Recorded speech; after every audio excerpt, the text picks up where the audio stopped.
بسم اللہ الرحمن الرحیم۔ جب قوم نے اللہ کے غضب کو للکارا اور اللہ کے نبی کا مذاق بنایا کہ وہ اپنے وعدوں میں اگر سچا ہے تو کہاں ہے عذاب، لے کیوں نہیں آتے، تو اللہ کو قوم کی سرکشی پر غصہ آیا۔ اللہ تبارک و تعالی نے ان پر آسمان سے بارش روک دی اور ان کی کھیتیاں بانجھ ہو گئیں، ان کی املاک تباہ ہونے لگیں، مال مویشی بھوک پیاس قحط سالی کی وجہ سے ہلاک ہونے لگے، ان کے باغات اجڑ گئے اور ان کی بیویاں بانجھ ہو گئیں اور ان کی نسل مٹنے لگی۔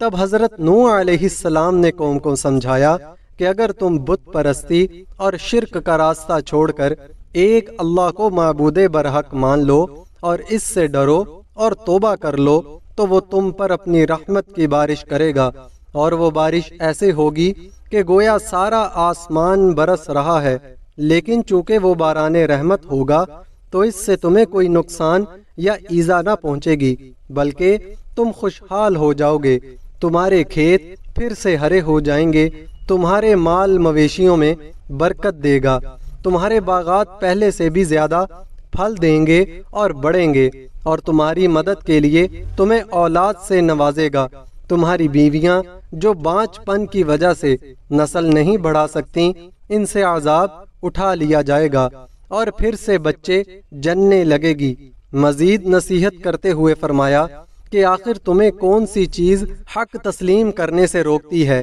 کیا تم اپنے اللہ کی قدرتوں کو نہیں دیکھتے، جس نے اوپر تلے آسمان بنائے، زمین کو تمہارے لیے بچھایا، چاند سورج ستارے بنائے، دن اور رات کا نظام بنایا، جس نے تمہیں بنایا اور تمہاری شکلوں کو ماں کے پیٹ میں ٹھیک فرمایا، تو تم کیوں اس کے سوا شیطان کا کہا مانتے ہو، جو بے شک تمہارا کھلم کھلا دشمن ہے۔ اور یہ قحط سالی کا سلسلہ 40 سال تک چلا، ان کی کوئی اولاد نہ ہوئی اور ان کی نسل بہت کم رہ گئی، مویشی ہلاک ہوتے ہوتے بہت کم رہ گئے، باغات اجڑ گئے، زمینیں بارش نہ ہونے کی وجہ سے بنجر ہو گئیں۔ اس دوران حضرت نوح علیہ السلام انہیں مسلسل سمجھاتے رہے اور توبہ کی تلقین کرتے رہے کہ اس کے بعد یہ عذاب تم سے ہٹا لیا جائے گا۔ تب شیطان ان کے پاس آیا اور کہا کہ یہ عذاب جو تم پر نازل ہوئے ہیں یہ نوح اور اس کے حواریوں کی وجہ سے ہیں، وہ تمہارے خداؤں کو جھوٹا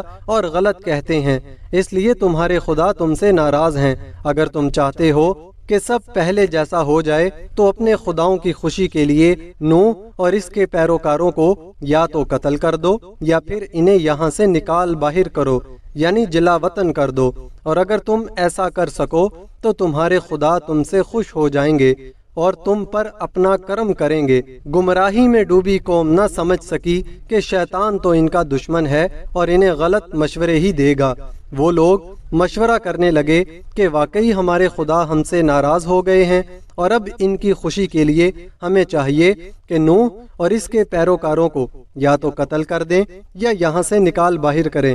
حضرت نوح علیہ السلام کو جب اس کی خبر ملی تو انہوں نے اللہ کے سامنے دعا کی کہ اے اللہ، میں نے اس قوم کو ہر طرح سے دن میں اور رات کو بھی، تنہائی میں اور کھلے عام بھی، ترتیب سے بھی اور ترغیب سے بھی سمجھایا، لیکن یہ کسی طور حق پر آنے کے نہیں، اور کہتے ہیں کہ ہم ہرگز اپنے خداؤں کو نہ چھوڑیں گے اور نہ ود، سوا، یغوث، یعوق اور نصر ہی کو چھوڑیں گے۔ اے اللہ، تو انہیں نیست و نابود فرما اور زمین کو کافروں کے شر سے پاک فرما، اور اے اللہ ان میں سے کسی کو نہ چھوڑ کہ پھر سے زمین پر نافرمانی کریں اور خرابی، شرک و بت پرستی پیدا کریں، اور جو تجھ پر ایمان لائے ان کی حفاظت فرما۔ پھر حکم ہوا اے نوح ایک کشتی تیار کرو۔ حضرت نوح علیہ السلام اب عذاب کی کیفیت سے تو واقف تھے نہیں کہ جو عذاب یا طوفان آنے والا ہے وہ کس نوعیت کا ہوگا۔ تب حکم ہوا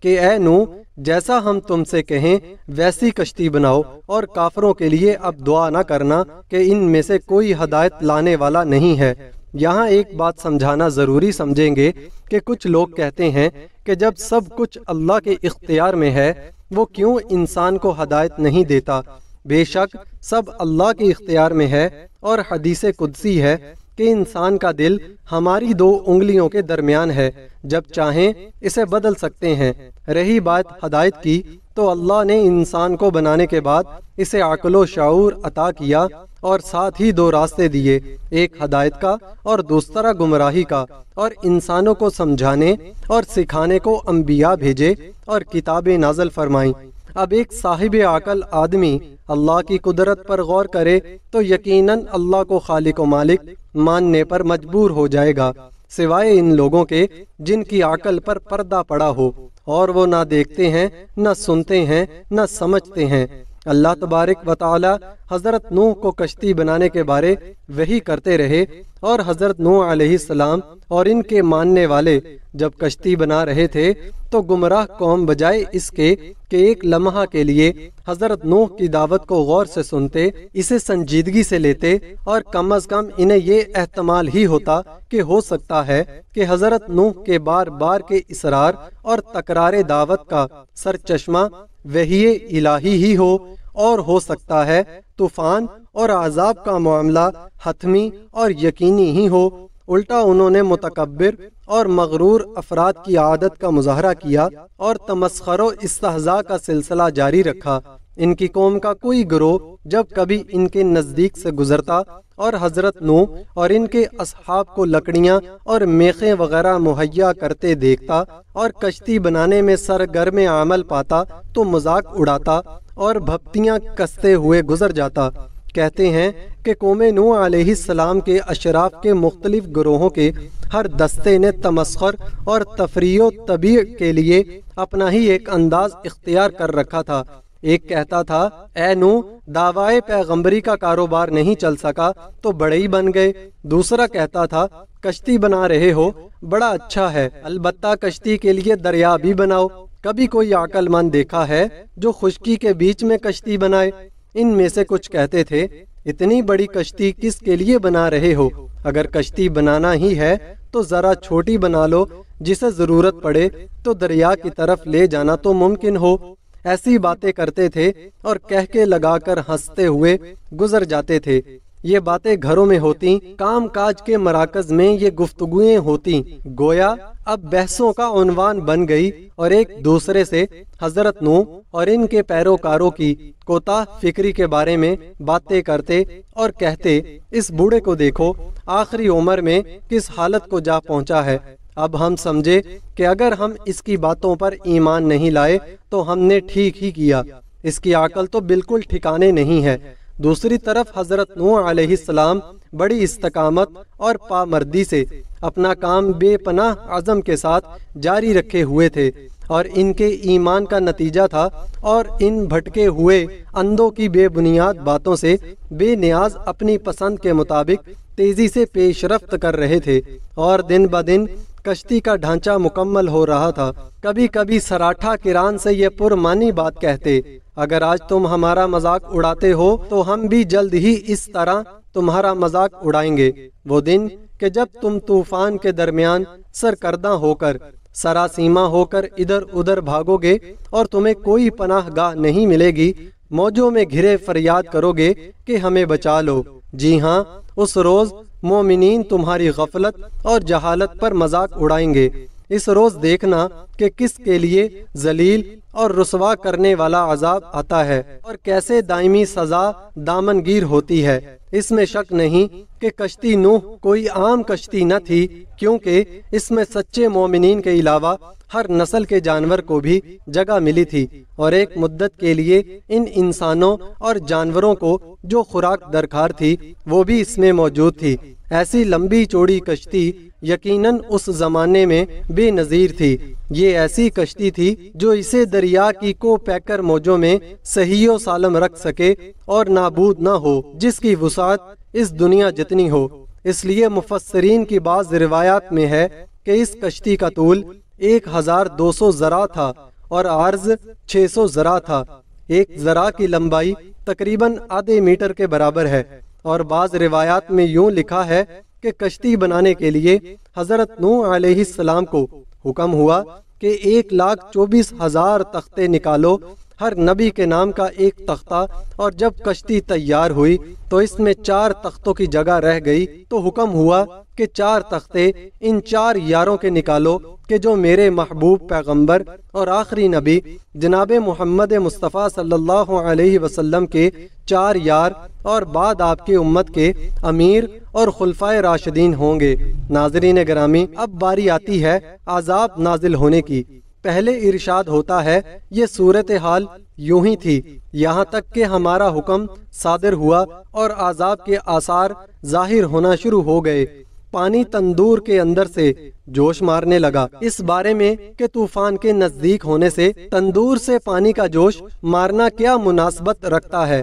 مفسرین کے درمیان بہت اختلاف ہے۔ موجودہ احتمال میں سے یہ احتمال زیادہ قوی معلوم ہوتا ہے کہ یہاں تندور اپنے حقیقی اور مشہور معنی میں آیا ہے، اور ہو سکتا ہے اس سے مراد کوئی خاص تندور بھی نہ ہو، بلکہ ممکن ہے کہ اس سے یہ نقطہ بیان کرنا مقصود ہو کہ تندور جو عام طور پر آگ کا مرکز ہے، جب اس میں سے پانی جوش مارنے لگا تو حضرت نوح اور ان کے اصحاب متوجہ ہوئے کہ حالات تیزی سے بدل رہے ہیں اور انقلاب قریب تر ہے، یعنی کہاں آگ اور کہاں پانی۔ با الفاظ دیگر جب انہوں نے یہ دیکھا کہ زیر زمین پانی کی سطح اس قدر اوپر آ گئی ہے کہ وہ تندور کے اندر سے جو عام طور پر خشک، محفوظ اور اونچی جگہ بنایا جاتا ہے جوش مار رہا ہے، تو وہ سمجھ گئے کہ کوئی اہم امر درپیش ہے اور قدرت کی طرف سے کسی نئے حادثے کا ظہور ہے، اور یہی امر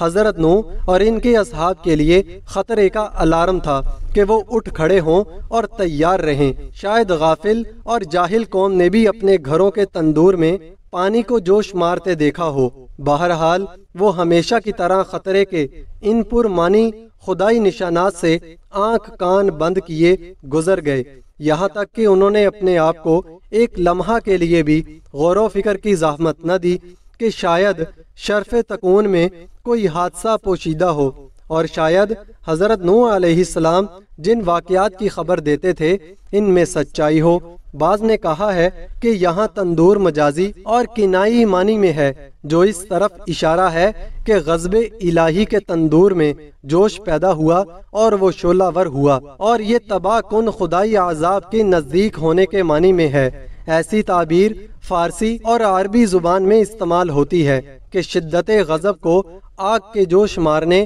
اور شعلہ ور ہونے سے تشبیہ دی جاتی ہے۔ اس وقت حضرت نوح کو ہم نے حکم دیا کہ جانوروں کی ہر نوع میں سے ایک خفت نر اور مادہ کا جوڑا کشتی میں سوار کر لو، تاکہ غرقاب ہو کر ان کی نسل منقطع نہ ہو جائے، اور اسی طرح اپنے خاندان میں سے جن کی ہلاکت کا پہلے سے وعدہ کیا جا چکا ہے ان کے سوا باقی افراد کو سوار کر لو، نیز مومنین کو کشتی میں سوار کر لو۔ نوح علیہ السلام کا بیٹا اور بیوی بدکاروں کے ساتھ رہے، جنہوں نے راہ ایمان سے انحراف کیا اور گناہ گاروں کا ساتھ دینے کی وجہ سے حضرت نوح سے اپنا رشتہ توڑ لیا۔ وہ اس کشتی نجات میں سوار ہونے کا حق نہیں رکھتے تھے، کیونکہ اس میں سوار ہونے کی پہلی شرط ایمان تھی۔ اللہ کا نام لے کر کشتی پر سوار ہو جاؤ۔ بہرحال حضرت نوح علیہ السلام نے جلدی سے اپنے وابستہ صاحب ایمان افراد اور اصحاب کو جمع کیا،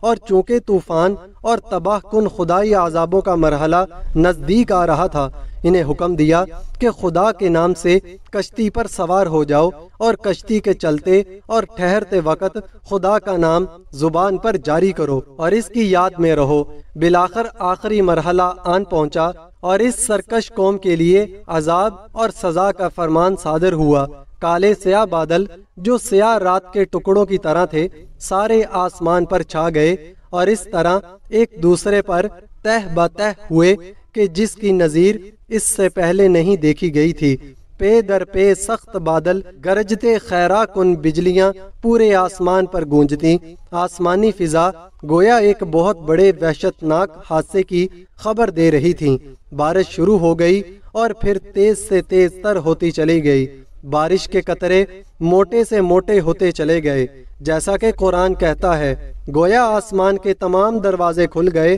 اور پانی کا ایک سمندر ان کے اندر سے نیچے گرنے لگا۔ دوسری طرف زیر زمین پانی کی سطح اس قدر بلند ہو گئی کہ ہر طرف سے پرجوش چشمے ابل پڑے۔ یوں زمین و آسمان کا پانی آپس میں مل گیا اور زمین، پہاڑ، دشت، بیابان اور درہ غرض ہر جگہ پانی جاری ہو گیا۔ بہت جلد زمین کی سطح ایک سمندر کی صورت اختیار کر گئی۔ تیز ہوائیں چلنے لگیں جن کی وجہ سے پانی کی کو پیکر موجیں امڑنے لگیں۔ اس عالم میں کشتی نوح کو پیکر موجوں کا سینہ چیرتے ہوئے آگے بڑھ رہی تھی۔ بیٹا حضرت نوح علیہ السلام کا ایک طرف سے اپنے باپ سے الگ کھڑا تھا۔ حضرت نوح نے پکارا، میرے بیٹے ہمارے ساتھ سوار ہو جاؤ اور کافروں کے ساتھ نہ رہو ورنہ فنا ہو جاؤ گے۔ پیغمبر بزرگوار حضرت نوح نے نہ صرف باپ کی حیثیت سے بلکہ ایک انتک پر امید مربی کے طور پر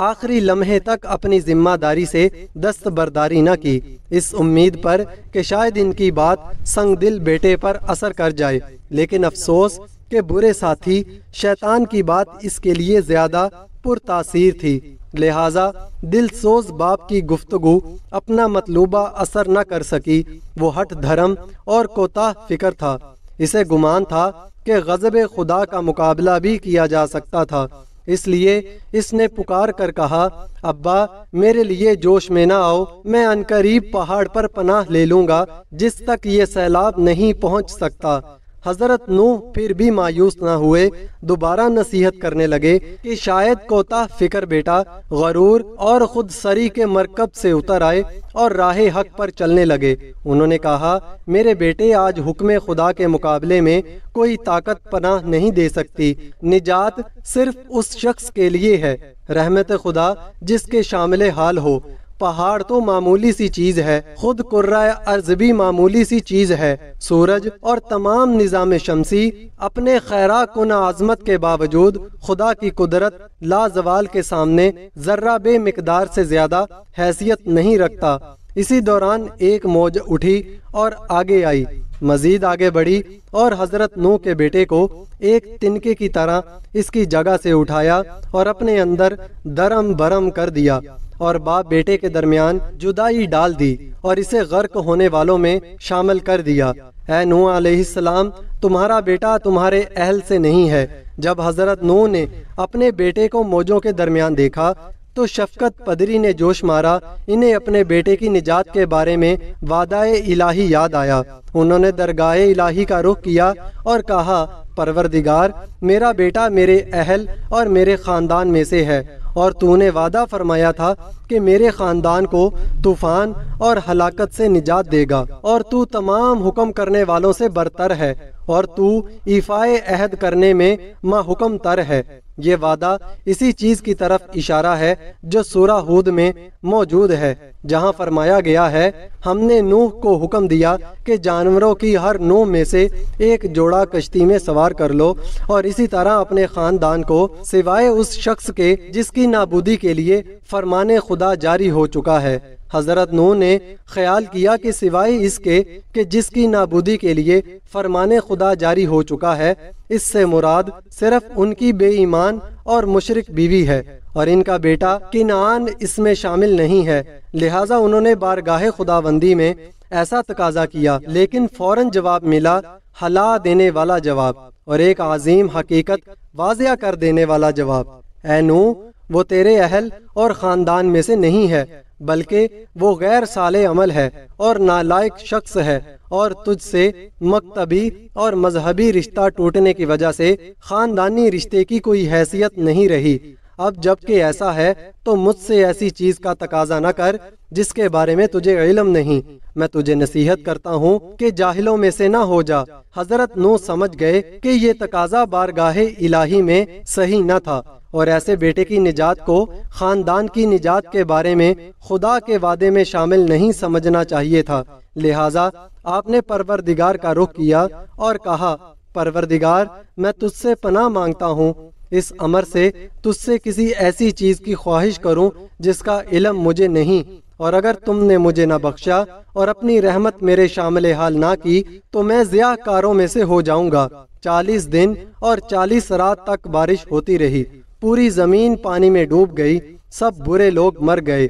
فرشتوں نے اپنے انسانی جسم چھوڑ دیے اور وہ آسمان پر واپس چلے گئے۔ دنیا کے نافرمان اور سرکش لوگ اس سیلاب میں فناہ کی گھاٹ اتر گئے، اور حضرت نوح علیہ السلام کی کشتی 6 مہینوں تک پانی کے اوپر تیرتی رہی۔ کشتی میں تمام جانوروں، پرندوں کا ایک جوڑا اور 2 نبی، حضرت نوح علیہ السلام اور حضرت آدم علیہ السلام کا تابوت، یہ حضرت آدم کی وصیت پر ہوا تھا، اور حضرت آدم کے 3 بیٹے اور ان کی بیویاں اور چند مومنین تھے۔ یہ طوفان 1 رجب المرجب کو آیا اور 10 محرم الحرام کو کشتی بالآخر جودی پہاڑ کی چوٹی پر جا کر ٹھہر گئی۔ جودی کی پہاڑی بحیرہ مردار، بحیرہ لوط کے مغرب میں اسرائیل میں واقع ہے۔ آج کل بحیرہ مردار کے اس علاقے میں سالانہ بارش 2 سے 44 انچ ہوتی ہے، لیکن یہ علاقہ دوسرے سمندروں کی سطح سے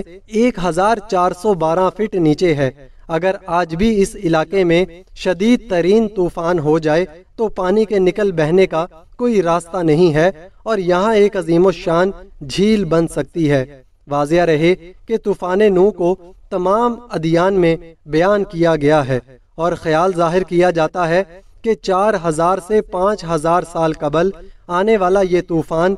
کوہ ارارات کے مقام پر ظہور پذیر ہوا۔ واضح رہے کہ کوہ ارارات اناضول کے شمال میں واقع ہے۔ یہ ایران کی سرحد سے 16 کلومیٹر اور آرمینیا کی سرحد سے 32 کلومیٹر کی دوری پر ہے۔ مذکورہ پہاڑ کی چوٹی ترکی کی بلند ترین چوٹی شمار کی جاتی ہے، جس کی بلندی 5137 میٹر ہے۔ اب خدا کے حکم سے سیلاب تھم گیا اور زمین نے سارا پانی اپنے اندر جذب کر لیا۔ اب خدا نے حضرت نوح علیہ السلام کو حکم دیا کہ کشتی سے اتر جاؤ، تجھ پر اور وہ لوگ جو تجھ پر ایمان لائے ہیں ان پر ہماری رحمتیں، برکتیں نازل ہوں گی۔ اور تورات میں مرکوز ہے کہ جب طوفان تھما تو حضرت نوح نے سب سے پہلے کوے کو بھیجا کہ دیکھے آگے زمین پر کہیں خشکی ہے تو آ کے خبر کرے، اور زمین پر کہیں نہ بیٹھے کہ ابھی حکم نازل نہیں ہوا۔ کوا چلا گیا اور بہت عرصہ اڑتا رہا، پھر زمین پر ایک جگہ خشکی نظر آئی تو وہ حکم بھول گیا اور وہیں بیٹھ گیا اور واپس آ کے خبر نہیں دی۔ تب حضرت نوح نے خود نکل کر دیکھا اور کوے کو بیٹھا دیکھا، اور تب فرمایا کہ تو ہمیشہ گندی جگہوں پر بیٹھے گا۔ چونکہ اس طوفان میں دنیا کے تمام لوگ ہی فنا ہو گئے تھے، صرف چند لوگ ہی زندہ بچے تھے، اس لیے حضرت نوح علیہ السلام کو آدم ثانی بھی کہا جاتا ہے۔ انہی کی اولاد اس وقت دنیا میں آباد ہے۔ ناظرین گرامی، اگر یہ ویڈیو آپ کو اچھی لگی تو ویڈیو کو لائک کریں اور ہمارے یوٹیوب چینل کو سبسکرائب کریں تاکہ ہم مزید اس طرح کی ویڈیوز آپ کے لیے لاتے رہیں۔